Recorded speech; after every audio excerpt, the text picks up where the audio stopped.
Mira lo que encontré, tu pequeña cuenta de ahorros. Mi hermana se rió, agitando mis documentos robados mientras mis padres aplaudían. 10 minutos después, agentes federales estaban en la puerta. Mi hermana levantó la carpeta como un trofeo, con ambos brazos en alto. Gran sonrisa. Ese tipo de sonrisa que sabe que tiene público y está hecha para ese público. Las copas de vino reflejaban la luz del comedor. Mi madre ya se estaba riendo. Mi tío negaba con la cabeza, divertido e incrédulo. Y mi padre se recargaba en su silla con la satisfacción particular de un hombre que acaba de ver cómo algo que planeó salió exactamente como quería. Gracias por pagar mi colegiatura, hermanito. La mesa estalló en risas. Yo me quedé completamente quieto. Tenía un vaso de agua frente a mí.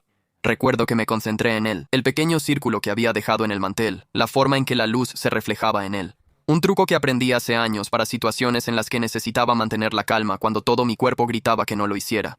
Porque esa carpeta no era una cuenta de ahorros.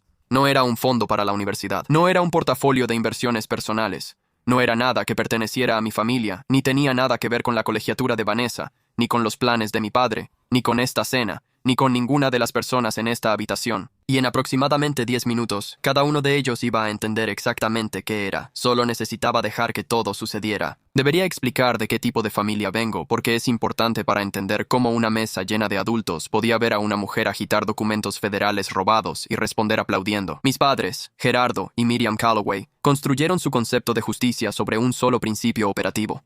Vanessa necesitaba cosas, y yo estaba disponible para proporcionárselas. No era exactamente por malicia. Era algo casi más insidioso, una suposición establecida y no cuestionada que, tras 20 años, se había endurecido hasta convertirse en algo que para todos los involucrados parecía sentido común. Vanessa era 4 años mayor que yo, y desde la infancia, había sido el tipo de persona cuyas necesidades llegaban de manera ruidosa y dejaban consecuencias en silencio. Era encantadora, era graciosa, era la persona que, en cada reunión familiar, hacía que la habitación se volviera más brillante y ruidosa, la que podía hacer reír a mi tío hasta las lágrimas, la que daba brindis que todos recordaban. También era, si ponías atención, la persona a la que le habían financiado generosamente 3 años y medio de una carrera en comunicación que no había terminado. 2 años sabáticos que no produjeron nada, un departamento en el centro para el que mis padres fueron avales, y un auto en el que mi papá dio el enganche hace 18 meses, mientras al mismo tiempo me daba lecciones sobre independencia financiera. Yo era el callado, el que consiguió una beca, se pagó una maestría en regulación financiera y tomó un puesto en una agencia federal, haciendo trabajo de monitoreo de cumplimiento del que, por los términos de mi empleo, no podía hablar en detalle. Mis padres interpretaban mi privacidad como distancia, mi autosuficiencia como un defecto de personalidad. No necesitas ayuda, decía mi mamá, que era su manera de explicar por qué nunca recibí ninguna. Me mudé de regreso a la ciudad hace 8 meses, después de un puesto en DC. Tenía un departamento pequeño y una oficina en casa, y la oficina tenía una cerradura porque el trabajo que llevaba a casa a veces lo requería. Archivos de monitoreo, documentos de referencia, nada que debiera salir de un contexto seguro. Noté, hace 3 semanas, que algo en la oficina había sido movido. No de manera dramática. Solo esa calidad particular de desorden que te dice que alguien intentó poner las cosas en su lugar y no lo logró del todo. Hice un inventario silencioso y descubrí que faltaba una carpeta. Supe de inmediato quién la había tomado. Vanessa había estado el domingo anterior. Ella era la única persona, además de mí, que sabía sobre la llave de repuesto que mi madre guardaba en el cajón de la cocina. No llamé a la policía, no llamé a mis padres. Hice una llamada telefónica a mi supervisora, la agente especial a cargo Donna Reyes, quien llevaba 19 años en la División de Delitos Financieros del Departamento del Tesoro. Le conté lo que había pasado, le dije lo que había en la carpeta. Ella guardó silencio por un momento. Luego dijo, «Está bien, esto es lo que vamos a hacer». La cena fue llamada una celebración. La invitación, enviada en un mensaje grupal por mi madre a las 11:42 de la mañana un martes, con el tono alegre que reservaba para los eventos que ya había decidido que eran buenas noticias, anunció que Vanessa había sido aceptada en un programa de posgrado en administración de empresas y que la familia se reuniría el viernes por la noche para celebrar. No se mencionaron los 3 semestres fallidos. No se mencionó la aceptación anterior que había dejado pasar. No se mencionó de dónde saldría el dinero de la matrícula, aunque yo tenía una teoría en desarrollo sobre eso. Fui. Por supuesto que fui. Me habían aconsejado que fuera. La mesa estaba puesta con la vajilla buena. Mi tía y mi tío estaban ahí, el hermano de Miriam, Denise, y su esposa, Patrice, quien había perfeccionado el arte de estar de acuerdo con entusiasmo con quien tuviera más autoridad social en la habitación. Había vino, había un asado, había velas, que mi madre solo usaba para lo que consideraba ocasiones apropiadas. Vanessa llegó 20 minutos tarde con una chaqueta nueva que no le había visto antes, y tomó el asiento en la cabecera de la mesa que técnicamente le pertenecía a mi padre, quien se lo cedió con la sonrisa indulgente de un hombre que disfruta el espectáculo de su propia generosidad. Yo me senté frente a ella. Tenía mi teléfono en el bolsillo de mi chaqueta. Esta noche tenía una sola tarea, y era decir lo menos posible durante el mayor tiempo posible. Sirvieron la cena. La conversación fluyó por sus canales habituales. El proyecto de renovación de Dennis, el reciente divorcio de la hermana de Patrice, los comentarios de mi madre sobre las elecciones de jardinería de una vecina. Normal, cálido, el particular murmullo hogareño de una familia que, desde afuera, parecía completamente funcional. Entonces mi padre se recargó en su silla y dijo, con la gravedad de un hombre que hace un anuncio: «Creo que este es un buen momento». Vanessa lo miró. Algo pasó entre ellos, la mirada rápida y coordinada de personas que han ensayado. Ella metió la mano en la bolsa junto a su silla y sacó la carpeta. Mi carpeta la puso sobre la mesa, entre las copas de vino y la canasta de pan, con un pequeño ademán teatral, y luego me miró con una sonrisa que tenía 26 años de superioridad acumulada de hermana mayor. «¿Reconoces esto?». Mi madre se llevó la mano a la boca. Sorpresa feliz. Fingida, pero no del todo falsa. Ella sabía que esto iba a pasar. «Encontramos tu cuenta de ahorros», dijo Vanessa. «Bueno, papá investigó un poco y creemos que es más que suficiente para cubrir el programa». «La familia ayuda a la familia», dijo mi padre. Firme, definitivo. Lo miré, luego miré la carpeta y luego volví a mirarlo. «¿De dónde sacaste eso?» «De la oficina», dijo Vanessa como si fuera obvio. «Usamos la llave de repuesto», dijo «usamos». Ella estaba incluyendo a mi padre en la entrada, lo que significaba que esto había sido planeado, coordinado y ejecutado con la aprobación de los padres. Puse mis manos planas sobre la mesa. «Esa oficina está cerrada con llave por una razón», dije. «Esos documentos están guardados bajo llave por una razón». «Cálmate», dijo mi padre. «Es una carpeta, no es una cuenta de ahorros. Sea lo que sea, cubre la colegiatura». Él señaló la carpeta con la autoridad relajada de un hombre que ya decidió que la conversación está resuelta. «Nos encargaremos de la transferencia el lunes». Mi tío Dennis se inclinó hacia la carpeta. «¿De cuánto estamos hablando?». Vanessa sacó la hoja de arriba y la miró entrecerrando los ojos. «¿Qué es operaciones de tesorería?», preguntó. Esas palabras me estremecieron. «Deja eso», dije. «Tranquilo. Serio». Mi padre agitó la mano. «Terminología de inversiones. No te preocupes por eso».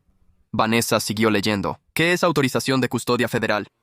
La mesa se quedó un poco más callada, no en silencio, solo un poco menos segura que antes. Dennis frunció el ceño. Patricia levantó la vista de su copa de vino. «Vanessa», dije, aún tranquilo.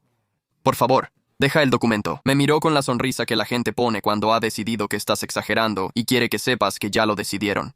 «Relájate», dijo, «siempre eres tan». Y luego leyó los códigos de referencia, códigos específicos, identificadores alfanuméricos de 12 dígitos asignados a archivos de monitoreo activo por el sistema de gestión de casos de FinCENSE, códigos protegidos, códigos vinculados a una investigación federal en curso, códigos que, cuando se leen en voz alta en un lugar no seguro por una persona no autorizada, activan una alerta automática en el sistema de monitoreo. Mi teléfono vibró en mi bolsillo. Alerta confirmada. No sonreí. Puse la mano sobre el teléfono y la dejé ahí. «Por mi futuro», anunció Vanessa, poniéndose de pie y levantando su copa. Todos levantaron las suyas, y entonces llamaron a la puerta. 3 golpes en la puerta principal. Fuertes, deliberados, el ritmo específico de alguien que toca como si fuera una declaración. La mesa no se detuvo del todo. Las conversaciones se apagaron. Las copas se quedaron a medio levantar. Mi tío hizo un pequeño sonido de pregunta. Mi padre frunció el ceño hacia el pasillo. «¿Quién viene a cenar a las 8:30?», dijo Denise. «Tal vez sea un vecino», sugirió Patrice. 3 golpes más fuertes. Mi madre dejó su copa y empezó a levantarse. Mi padre le hizo una seña para que no lo hiciera y se puso de pie él mismo, haciendo eso que hacía cuando quería ser el que manejara las situaciones. El leve enderezamiento de los hombros, el paso deliberado, la actuación de una autoridad sin preocupaciones. Caminó hacia la puerta y la abrió. Observé su rostro desde el otro lado del comedor. El color desapareció de su rostro como desaparece de las cosas cuando el cuerpo toma la decisión unilateral de redirigir la sangre a algún lugar más esencial. 4 personas estaban de pie en el porche. Chaquetas oscuras, 2 con las típicas chamarras azul marino con las letras de la agencia y 2 de civil con las credenciales ya abiertas. Expresiones que habían sido calibradas a lo largo de largas carreras para transmitir autoridad sin agresión, lo cual de alguna manera es más aterrador que la agresión porque no deja espacio para negociar con las emociones. La agente especial a cargo, Donna Reyes, estaba al frente. 19 años en FinCEN, cabello con mechones plateados, lentes de lectura metidos en el cuello de su camisa, un rostro que había dado malas noticias a personas con trajes caros tantas veces que ya había dejado de notar sus reacciones. Detrás de ella, el agente Marcus Webb, de la División de Delitos Financieros, 12 años, y 2 colegas cuyos nombres me habían dado, pero que no incluiré aquí. Reyes pronunció una sola frase. «Necesitamos hablar sobre documentos retirados de una oficina federal segura». El comedor no se quedó en silencio de inmediato. Se fue quedando en silencio por etapas, como si bajaran el volumen de un sistema de sonido pista por pista. La conversación se detuvo.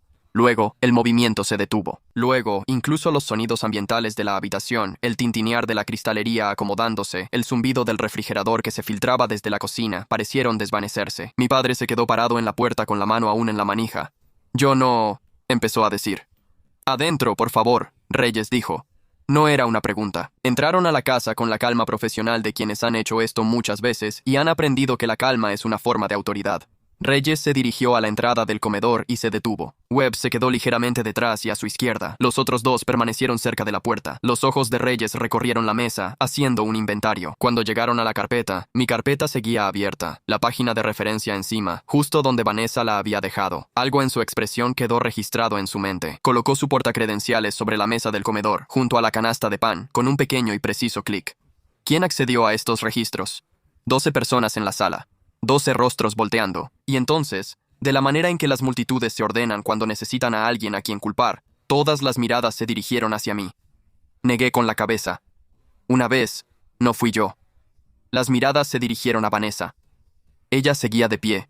La copa de vino seguía en su mano. El color había abandonado su rostro de una manera diferente a como había abandonado el de mi padre. En él había sido repentino, como si accionaran un interruptor. En ella fue gradual, una pérdida lenta de color, como la forma en que la comprensión recorre a una persona que intenta encontrar una salida y descubre que no hay ninguna. Ella dejó la copa. «Yo, señora», dijo Reyes. Su voz no había cambiado en absoluto. «Lo preguntaré una vez más. ¿Quién accedió a estos archivos y los sacó de la oficina segura en la avenida Meridian 4400? Vanessa miró a mi padre miró al suelo. El silencio en la habitación tenía ahora una textura, la textura particular de un espacio donde la arquitectura social se ha derrumbado y nadie ha descubierto aún con qué reemplazarla. Mi tío Denis tenía las manos planas sobre la mesa. Patrice estaba absolutamente inmóvil. El rostro de mi madre había pasado por el shock y había llegado a un lugar que, desde fuera, parecía un tipo de dolor muy silencioso y muy privado. El agente Webb se acercó a la mesa y, con las manos enguantadas, cerró cuidadosamente la carpeta y la colocó en una bolsa de evidencia que sacó de su chaqueta. «Los documentos fueron retirados el domingo 14», dijo Reyes. «Tenemos registros de acceso con tarjeta del edificio, grabaciones de seguridad del pasillo y una alerta monitoreada que se activó esta noche cuando se leyeron en voz alta códigos de referencia protegidos en un lugar no seguro». Ella miró a Vanessa y luego a mi padre. «Les recomendaría encarecidamente a ambos que hablen con abogados antes de decir algo más». Mi padre abrió la boca. «Gerald». La voz de mi madre, plana y definitiva, la voz que usaba cuando ya había terminado. Él cerró la boca.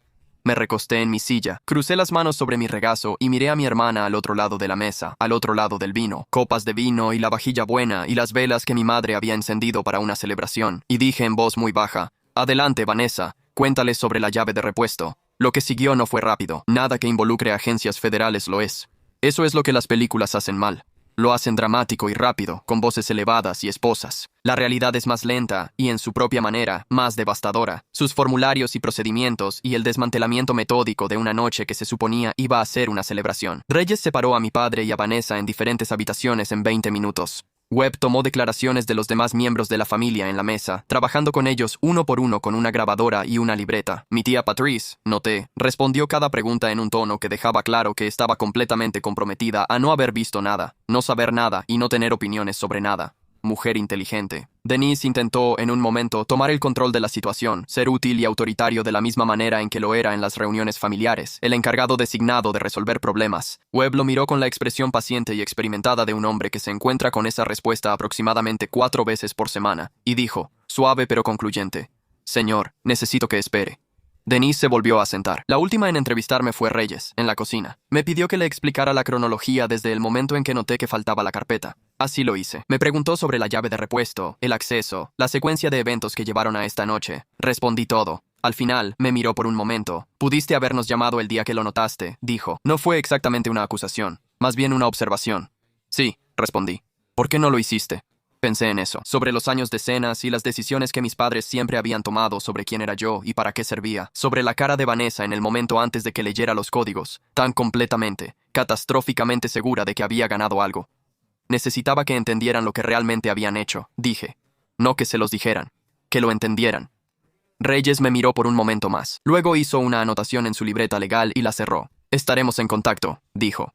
Los cargos, cuando llegaron, tardaron 11 días en formalizarse. Vanessa fue acusada bajo el 18 USC, párrafo 1030, acceso no autorizado a registros federales protegidos, y un cargo secundario relacionado con la remoción de documentos de una instalación gubernamental segura. Mi padre fue acusado como co-conspirador. Las pruebas demostraron, a través de registros telefónicos y mensajes de texto obtenidos mediante una orden judicial, que él había dirigido la entrada y estaba al tanto de la naturaleza de los documentos.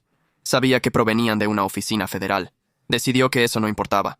Mi madre no fue acusada. Me gustaría decir que eso fue un alivio, pero lo que realmente sentí fue más complicado que eso. Algo más plano y frío para lo que no tenía un nombre claro. El abogado de la familia, un litigante civil llamado Robert Granger, quien había manejado las disputas comerciales de mi padre durante años y que, quedó claro de inmediato, estaba completamente fuera de su alcance en un asunto penal federal, logró comunicarse conmigo por teléfono 9 días después de la cena. Pasó 4 minutos explicando que la familia esperaba que esto pudiera resolverse discretamente y que seguramente había una manera de...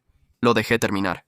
Luego le dije: Roberto, yo no presenté los cargos. Lo hizo el Departamento del Tesoro. Deberías estar hablando con el fiscal federal adjunto asignado al caso, no conmigo. Se quedó en silencio. ¿Quién es ese?, preguntó. Yo le dije: comenzaría con la oficina de enlace de FinCEN. Ellos te orientarán. Colgué. La abogada de Vanessa, una defensora federal llamada Patricia Chung, que en realidad era competente, lo cual respetaba, llegó a un acuerdo de culpabilidad 4 meses después. Vanessa se declaró culpable del cargo de acceso, 18 meses de libertad condicional, servicio comunitario, una multa y un expediente federal permanente que la seguiría en cada verificación de antecedentes por el resto de su vida. La situación de mi papá era más complicada, como suelen ser las situaciones que involucran palabras como conspiración y documentos federales. El proceso avanzó por el sistema como suelen hacerlo esos procesos, lentamente, de manera costosa y afectando todo a su alrededor. Contrató a su propio abogado, un hombre que cobraba honorarios que empezaron rápidamente a desmantelar las finanzas que mi papá había construido durante su carrera. El programa de posgrado revocó la aceptación de Vanessa cuando los cargos se hicieron públicos. Esto fue automático. Su política sobre solicitantes con asuntos penales federales pendientes era clara, y lo había sido durante años. El departamento, la chaqueta nueva, los viajes de compras planeados, el auto que mi papá iba a ayudarle a comprar, todo desapareció. Así de simple. Me enteré de casi todo esto de segunda mano, por medio de mi mamá, quien me llamó 2 veces durante esos meses. Las llamadas fueron cortas y extrañas. No se disculpó exactamente, pero tampoco defendió a nadie. La mayoría de las veces me preguntaba cómo estaba, con ese tono cuidadoso y un poco formal de alguien que está reaprendiendo a hablar con una persona que creía conocer.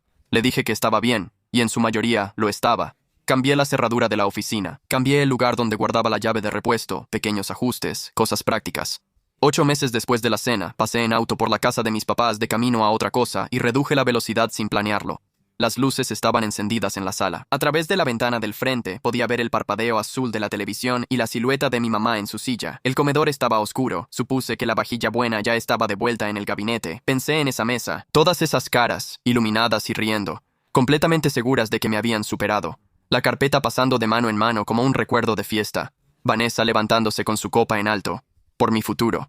Volví a incorporarme al camino. Hay una versión de esta historia en la que me siento satisfecho con cómo terminó. Una reivindicación limpia, justicia hecha, la balanza equilibrada. Y una parte de mí sí se siente así. Una parte de mí piensa en Rey poniendo sus credenciales sobre la mesa junto a la canasta de pan, y siente algo que no es exactamente satisfacción, pero se le parece. Pero la mayor parte de mí solo siente el peso de lo que costó. No dinero, no tiempo, no las complicaciones profesionales de que se llevaran documentos federales de mi oficina. El otro costo, el que no puedes facturar, el tipo que aparece a las 2 de la mañana. Cuando estás acostado en un departamento silencioso, pensando en la familia que se suponía que ibas a tener versus la familia que realmente tienes, y tratando de averiguar si existe alguna versión del futuro en la que esas dos cosas eventualmente se unan. Aún no sé la respuesta a eso. Lo que sí sé es esto. Me miraron y vieron a alguien a quien podían usar.